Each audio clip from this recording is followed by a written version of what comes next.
So let our service begin.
to what I hope will be a new tradition for our church, a New Orleans-style jazz funeral for the old year. This is now the 4th church that I have brought this service to, and I hope you find it educational, inspirational, and fun. It gives us a chance to reflect on the past year, a chance to bury whatever was negative or hurtful for us in 2019, and the service looks forward with both hope and joy to the new year of 2020 now before us. The tradition of New Orleans jazz funeral began its development in the early 1800s and continued into the mid-19th century, combining European and uniquely American musical elements with a distinctly African sensibility. Architect Benjamin Henry Latrobe noted in a letter in 1819 that funeral processions led by a band were peculiar to New Orleans among all American cities. It can safely be said that the custom could have arisen nowhere else in America, or in the world for that matter, for nowhere else but New Orleans was there quite the blending and fusing of a gumbo of cultures that gave birth not only to the jazz funeral, but to jazz itself. Although in present-day New Orleans, almost anyone can be honored with a jazz funeral, originally it was strictly for Black Creole men. In New Orleans, the term Creole refers to somebody whose heritage is from France and or Spain, but who was born in Louisiana. There are both Black and white Creoles in Louisiana, many of whose families are interrelated. I am white Creole on my father's side, and my sister Dee Dee married into a Black Creole family. In the 1880s and 1890s, insurance and burial societies sprang up among the recently freed people of color with easy payment plans that allowed even the poorest family to afford a proper burial for its members, complete with a band of musicians to give the beloved dead a good send-off on the way to and back from burial in one of the city's above-ground cemeteries. Many older jazz musicians in the city with years of experience from childhood in the marching brass bands that seem to dot every working-class neighborhood of New Orleans vividly recall seeing their first jazz funeral. Milton Baptiste, a member of a Black Creole musical dynasty, recalls, "When I was a little boy, I would see a band all dressed in black coming slowly down the street, playing sorrowful music. And then, a while later, I'd see them coming back, playing happy tunes, and I'd wonder what happened in the middle." We're going to be doing what happened in the middle. Our service this morning roughly follows the general outline of a traditional New Orleans jazz funeral, which starts with a wake, moves on to the funeral, then burial, and ends with the ritual of cutting the body loose. We begin this morning with a wake of the old year, which will be followed by a ritual of burying and dismissing the past, and then we'll end with a cutting loose celebration of life and joy and hope for the future. I hope you find this meaningful. Let us join in worship together. We will light our chalice with words from Louis Armstrong. He summarized his philosophy of all of life in the spoken introduction to his 1970 recording of It's a Wonderful World. And all I'm saying is, see what a wonderful world it would be if only we would give it a chance. Love, baby, love. That's the secret. Yeah.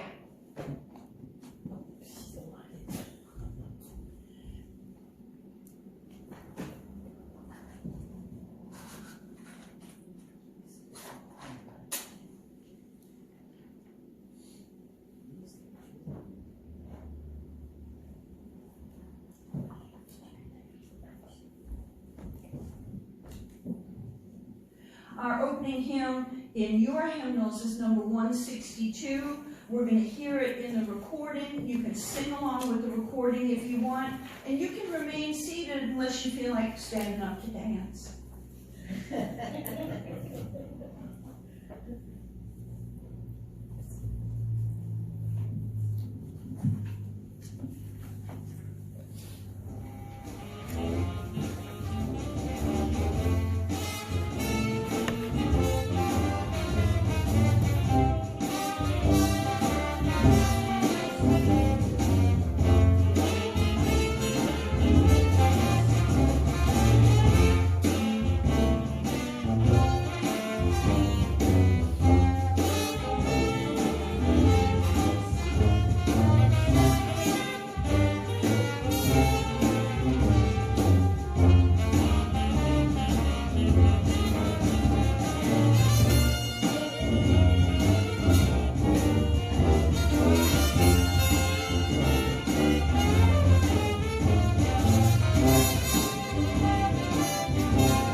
and let us reaffirm our historic affirmation that we share with so many Unitarian Universalist churches. Love is the doctrine of this church. The quest of truth is its sacrament, and service is its prayer. To dwell together in peace, to seek knowledge and freedom, to serve humanity, all souls shall grow into harmony with the divine. Thus do we covenant with each other and with God. Thank you. You may be seated. I probably should have got my reading glasses out of first. In New Orleans, back in the day, on the night before a funeral was scheduled, a wake would be held, where folks would sit up all night long with the beloved dead and sing familiar hymns. My father used to tell me of wakes that were held in people's homes, with the dearly departed laid out on the dining room table, if there was one, or on a door taken off its hinges and laid on 2 trestles. But as the 20th century wore on, increasingly such vigils were held in professional funeral parlors or in churches. These customs might have been the same here in Mississippi in the early 20th century. During the wake, traditional gospel hymns would be sung, such as "What a Friend We Have in Jesus," "Down by the Riverside," "As I Lay My Burden Down," and "Just a Little While to Stay Here."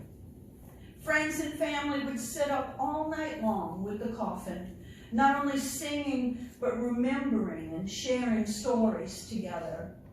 Sharing stories is healing and helps us deal with grief, which is why it is so often an important part of our Unitarian Universalist memorial services.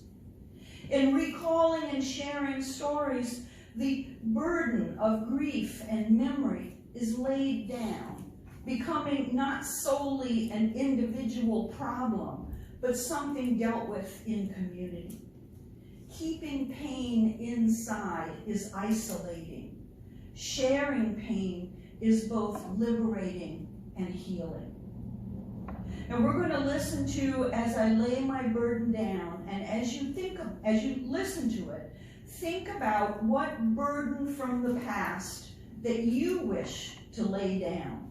Following the hymn, we will have the prayers of the people, otherwise known as candles, and there'll be a meditation on the old year, which will lead us to our ritual of burying the past. Let us wake the old year with "As I Lay My Burden Down."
a time in our service for us to be together, breathe together, and draw strength and comfort and challenge from this gathered community of liberal faith.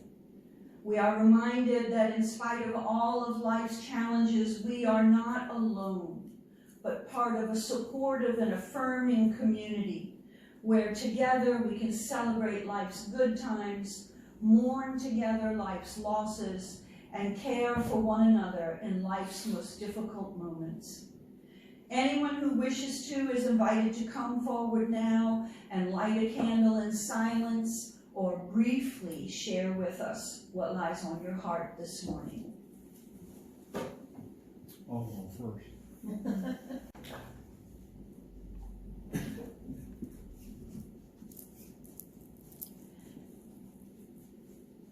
Let us be together in a spirit of meditation. Every year's ending brings with it the bittersweet task of remembering and evaluating the past year. Every year has moments of pain, loss, and even evils. The past year has brought changes both good and bad to our world, to our church, to our personal lives. For each one of us personally, during this year, there have been losses, pain, missed opportunities, accidents of nature, triumphs and tragedies, mistakes and missteps. We all need to process and move through these changes, wounds, and losses in order to incorporate them into our lives in a healthy way and to begin again anew in 2020 with new hearts. We all need to fully grieve our pain and our losses in order to be ready to face the future. There is no shortcut through grief and pain. The only way through sadness is through the sadness. Anything else is a false mask of denial. The best way we know of as human beings is to do this difficult work in religious community. And so we look back at the past year. What events of the past year do you regret? What words or deeds, your own personally or collectively as a citizen or as a member of a particular group, do you wish to banish? What feelings do you now wish to lay to rest? What happened to you individually or to us as a community that you wish to deal with and bury? Our lives are brief. We have only a little while to stay here. We should not carry emotional pain forever. What burdens are you willing to lay down? We will take some moments of silence to review the year and to list your burdens on the small pieces of paper found in your order of service. And then we're going to hear the traditional hymn, Just a Closer Walk with Thee, and you'll be invited to come forward and place your burden to be buried in the box provided. Everyone is invited to participate, children, adults. And if you're not able to walk down the aisle, please signal to me and I'll come and get your folded piece of paper. So now is the time for writing and getting ready to bury the past.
When the wake was over, usually the next morning, the funeral would be held.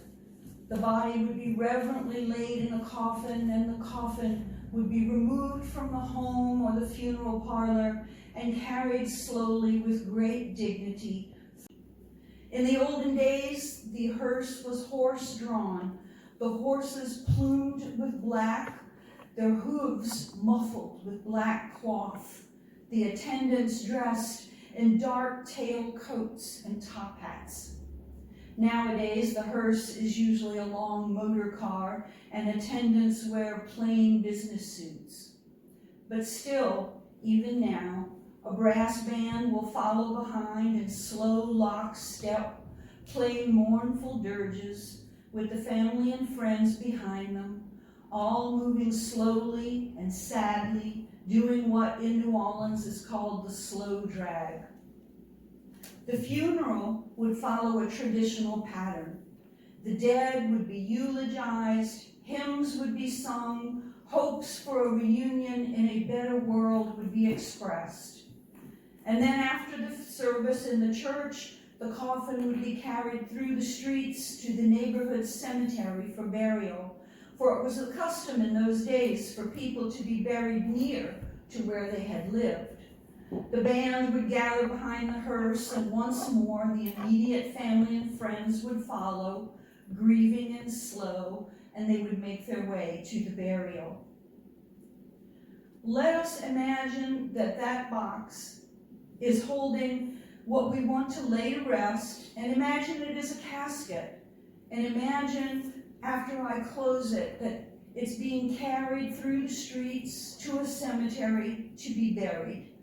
We can't actually do that, but we can do it in our minds.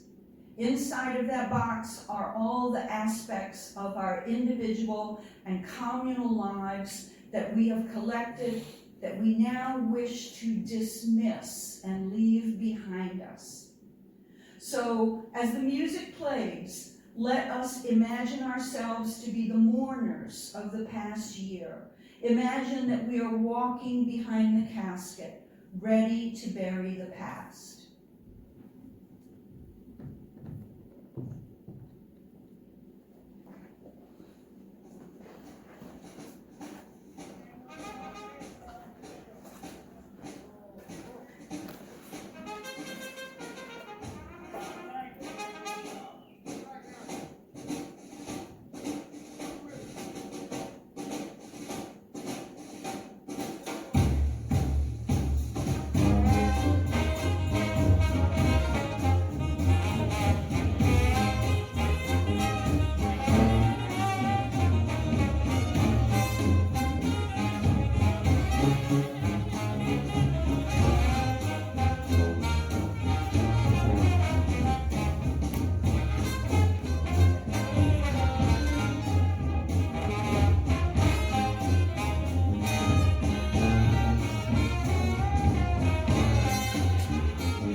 When we remember all that we've laid to rest in that box, the people that we loved who have died over the past year, the missed opportunities, the mistakes and missteps we have made, the sad events we have lived through, the traumas we have survived, the fears we have overcome, even the outright evil we have vanquished and hope to leave behind.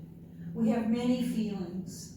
We are grieved, we are sad, we may even be angry, but we feel hope that we can overcome the burdens and obstacles that life places before us. we can find the strength and courage to go on.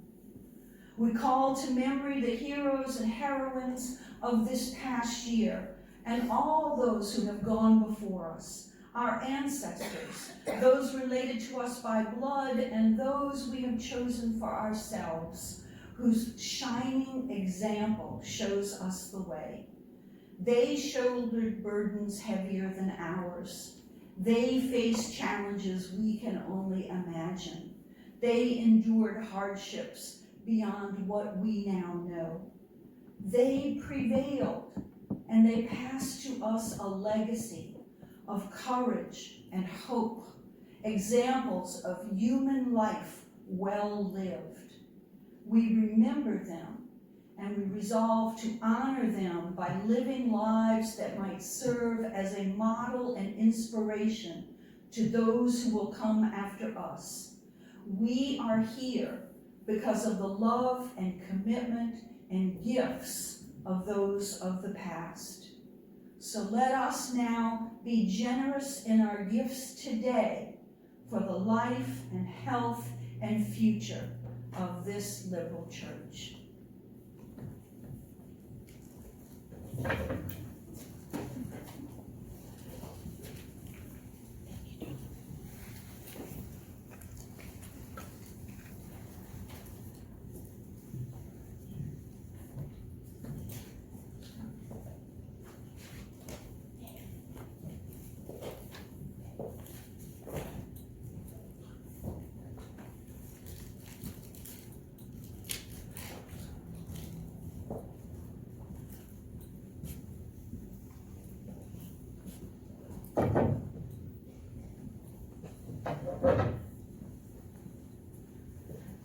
Once the funeral procession arrived at the gates of the cemetery, or nowadays when the hearse departs for a suburban graveyard, it is time for the ritual known in New Orleans as cutting the body loose.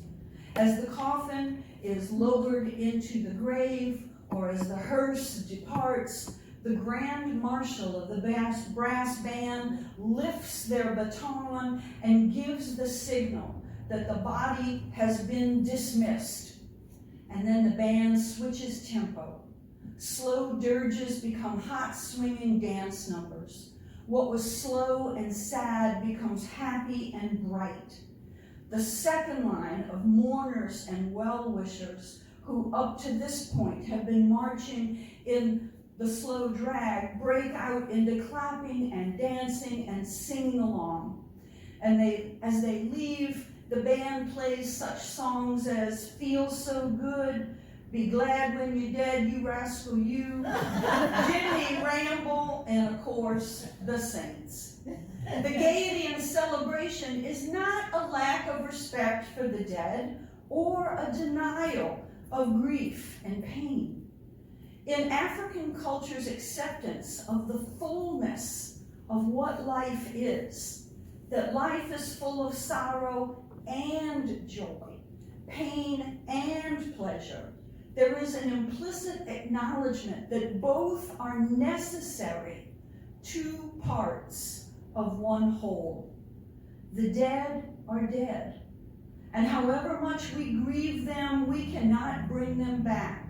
But we are alive, and in that life lies joy and pleasure and hope and work for a better future. This is a deep wisdom that New Orleanians have always known. We too grieve the past, and yet we move forward today with hope and joy. There is so much to be thankful for, this community of faith in the Pine Belt, not least among them. We have each other, we have our families, we have this church, we have the bounty of our Unitarian Universalist faith tradition, which always, always calls us forward. In this service, we have shared our sense of pain and loss and grief, our fears and our dreads, and then our hopes and our joys as diverse people of one community of liberal faith. we have walked through our pain, acknowledged and dismissed the past, laying down our burdens of grief and shame. We have lifted our hearts in hope and courage to see our way into the new year whose outlines we can but dimly see, but whose shape is in our hands. In the great tradition of the New Orleans Jazz Funeral, let's end our service as all jazz funerals end, with When the Saints Go Marching In. You can feel free to sing along, wave handkerchiefs or whatever, in the words of African-American religious liberal Howard Thurman, long live life.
But I don't let it stop me.